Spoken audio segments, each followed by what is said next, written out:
welcome to all of you in my YouTube channel. Today I discuss the chapter 5, nature of the federal system. So here is the nature of the federal system of Indian Constitution.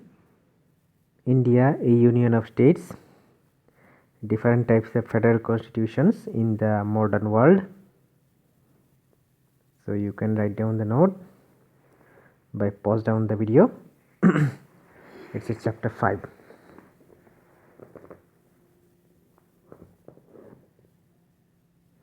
India constitutions basically federal with unitary features. Essential features of federal policy. Sorry, it's a federal polity.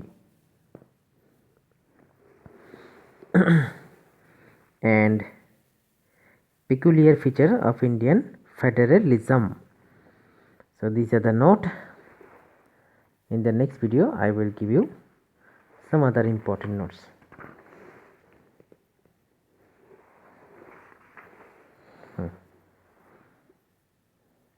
So friends, thank you.